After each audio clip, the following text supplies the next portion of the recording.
ठाकुराइन बीच में ही थी। और सन्यासी ने गाया, अगली अच्छी पिछली अच्छी बिचली को, एकदम फनफनाती हुई घर गई और ठाकुर से कहा कि देखो तुम्हारे रहते हुए कितना अपमान झेलना पड़ा, एक सन्यासी मेरे को ऐसा ऐसा बोल रहा है। ठाकुर ने कहा अच्छा, किसकी मजाल है जो हमारी घरवाली को ऐसा बोले, आप लोगों को भी लगता है ना। लेकिन मातृशक्ति के झंझट में जल्दी नहीं पड़ना, होता कुछ है, दिखता कुछ है, निकलता कुछ है। और मातृशक्ति से आग्रह है कि छोटी छोटी बातों को तोल नहीं देना। क्या अर्थ है उसका, क्या अवसर है, किसने किस लैंग्वेज में, किस बॉडी लैंग्वेज में बोला है, किन भावों से बोला है, या किस चीज को छोड़ लेना, किस चीज को समझ लेना, किस चीज को आगे बढ़ाना, हर प्रश्न का उत्तर देना जरूरी नहीं होता है। हर बात का बुरा मानना जरूरी नहीं होता है। पति ने कहा किसने क्या कह दिया? अरे क्या कह दिया? बिचली को जूते की मार। अरे तेरे को जूते की मार? हाँ मेरे को। बिचली को जूते की, बीच में तो मैं ही चल रही थी। बिचली को जूते की मार, एक बार नहीं चार चार बार सुना। पानी सर के ऊपर हो गया। अब इस गांव में या तो वो बाबा जी रहेंगे या फिर हम रहेंगे। ठाकुर ने कहा कि हम ही रहेंगे, बाबा जी क्यों रहेंगे? चलो देखते हैं, बाबा जी की 12 बजाते हैं अपन।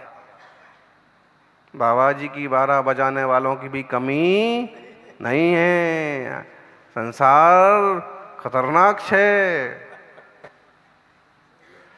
ठाकुर ने लिया बड़ा सा डंडा, बताओ किधर है?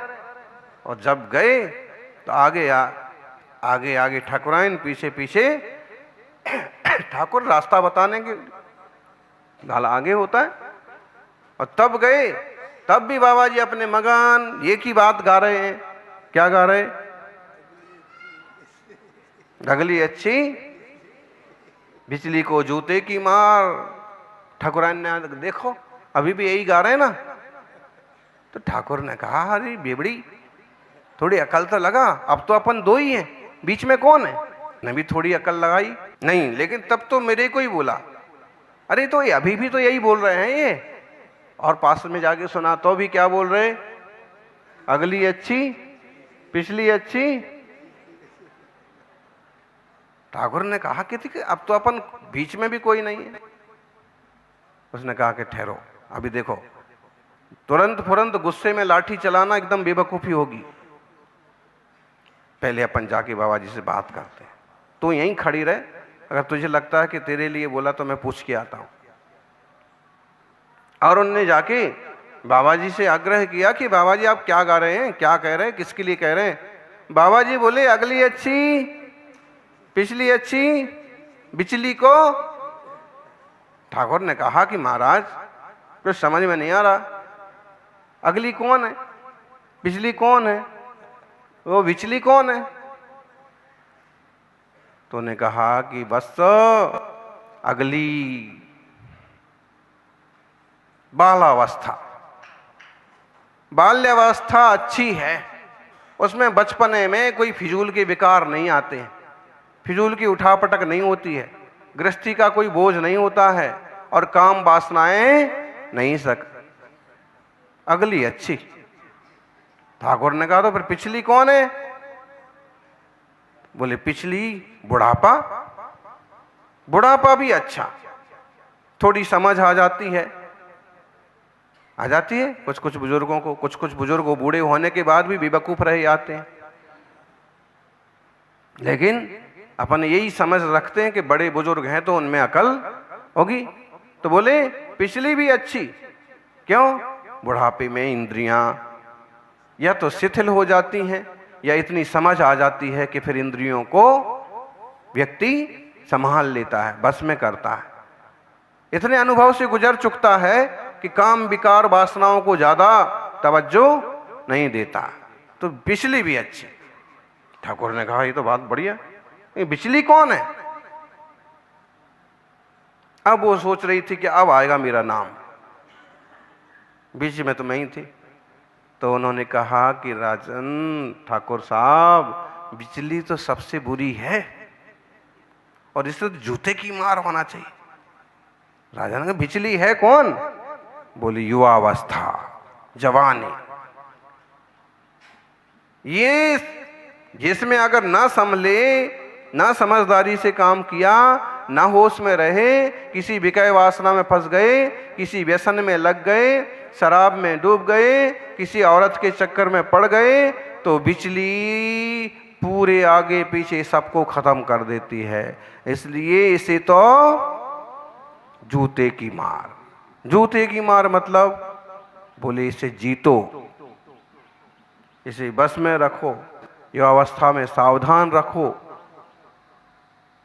अब वो पेड़ के नीचे खड़ी खड़ी सुन रही थी, उसकी अकल भी ठिकाने आ गई। इसका मतलब है जूते की मार मुझे नहीं कह रहे हैं, ये तो ये कह रहे हैं कि युवावस्था को संभालो, युवावस्था को डांट डपट के, इंद्रिय नियंत्रण करके, मन को बांध के साध के कैसे भी सही रास्ते पर चलते रहो।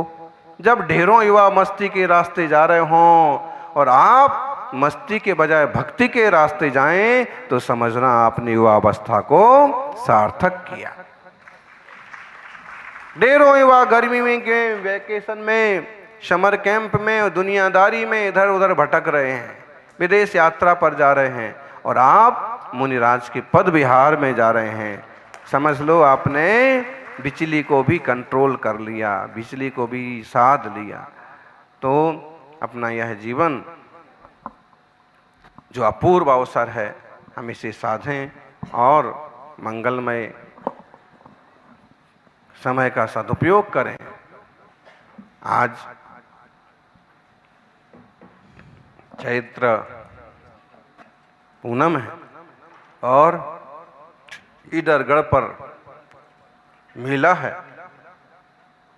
लेकिन कितना ही बड़ा मेला हो, कितना ही बड़ा हो मेला, फिर भी जीव है अकेला। यूं तो हमारे साथ दुनिया भर के मेले हैं, लेकिन जब अंतर्मुख होके देखता हूं तो मालूम पड़ता है हम तो अकेले हैं। इस एकत्व भावना को भी भाना और धर्मात्माओं का सानिध्य करना। भले बड़े महाराज का सानिध्य ना मिले, छोटे महाराज का, छोटे माताजी का, बुजुर्ग महाराज का, बुजुर्ग माताजी का भी सानिध्य मिले, तो उनकी भी पूरी सेवा करो और धर्मोपदेश का लाभ लो। वे प्रवचन ना करें तो बैठ के धर्म की 4 बातें करो, पूछो, बताएं, तो सबका जीवन मंगलमय हो। यही जिनेश्वर के चरणों में प्रार्थना। सबनो जीवन आनंदमय थाओ, कल्याणमय थाओ, सुखी थाओ, श्रीमंत संपन्न थाओ। जय बोलिए 24 तीर्थंकर भगवान की। न धर्मो धार्मिक ही बिना।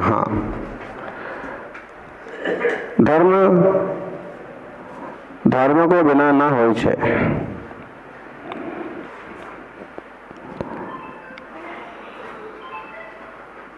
આત્માનો જે સ્વભાવ છે તે આત્માનો ધર્મ છે, જીવનો ધર્મ છે, પણ વ્યવહાર ધર્મ, જૈન ધર્મ, જનાલયોની સેવા શ્રાવકો વિના કેવી રીતે હોય? મુનિઓનો વ્યવહાર, મુનિઓની સેવા શ્રાવકો વિના કેવી રીતે હોય? બહુ મુશ્કેલ છે।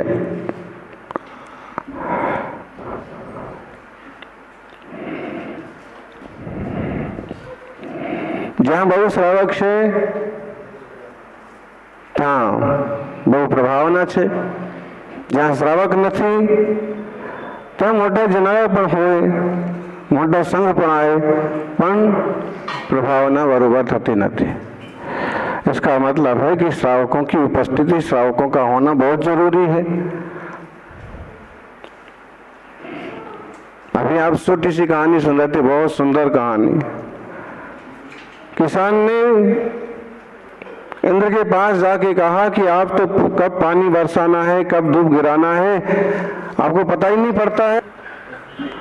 1 साल के लिए आपका डिपार्टमेंट हमको दे दो। मैंने कहा वाह भाई ठीक है, ऐसे ही हम परेशान हो रहे हैं, तुम संभाल लो। किसी के मन का हो जाता है तो वो खुश हो जाता है, और किसी के मन का ना होता है तो नाराज होता है, गाली देता है। तो ऐसा करो, साल भर के लिए तुम ही संभाल लो।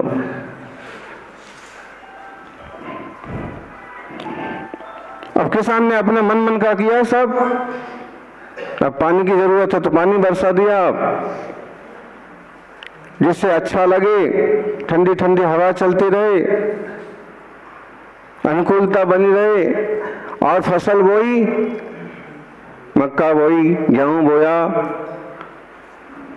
चना बोया, लेकिन जब फसल निकाली तो बीज एकदम अपरिपुष्ट, बीज ही नहीं पड़े तो एकदम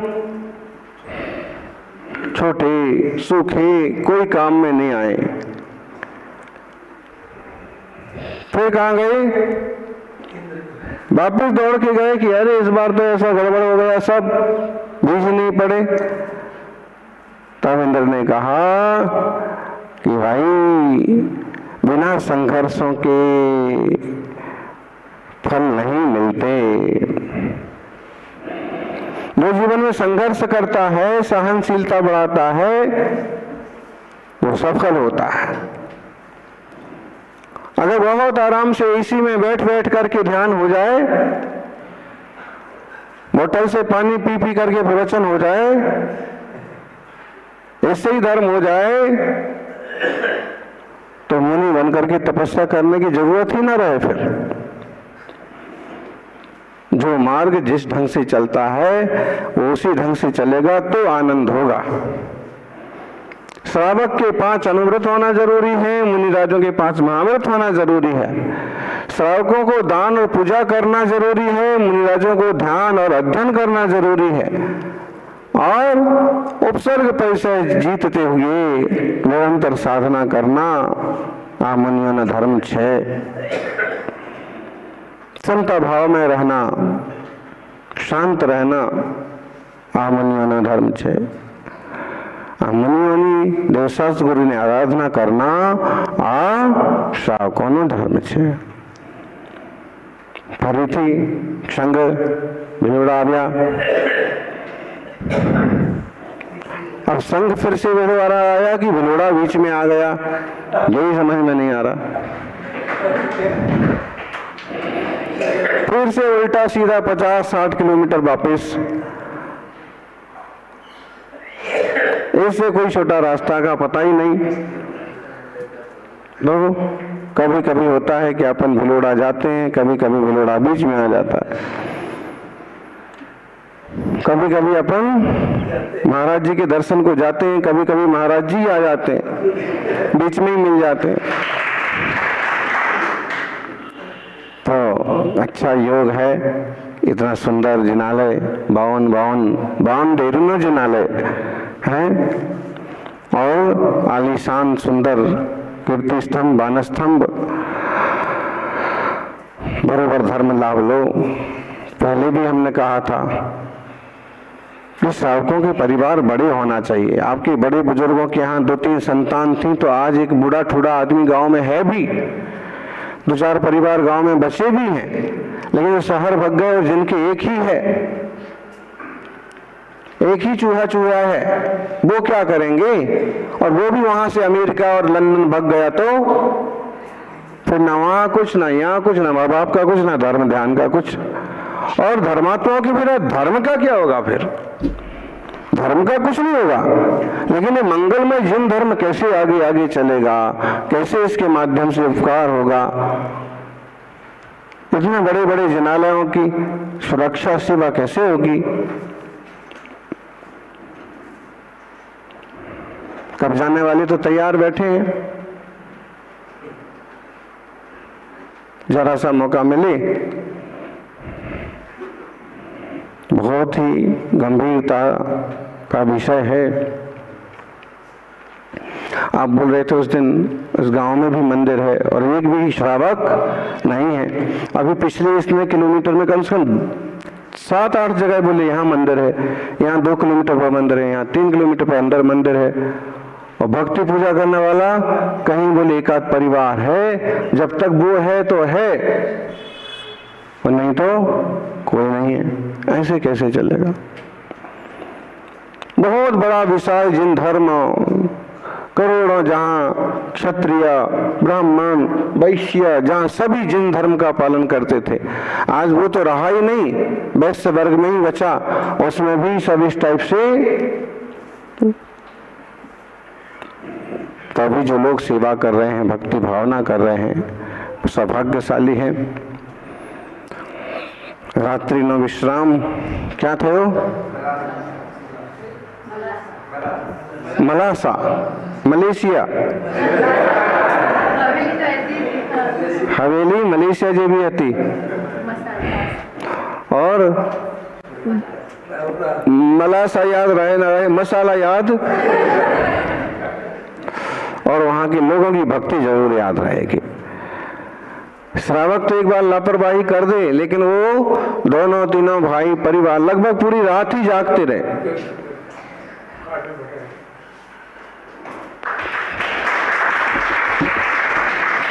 सच में क्षत्रियों का धर्म है जैन धर्म, और आज भी इसकी प्रभावना हो तो इसकी भक्ति करने वाले लोग बहुत हो। जो भी है भाग्यशालियों को मिलता है यहाँ।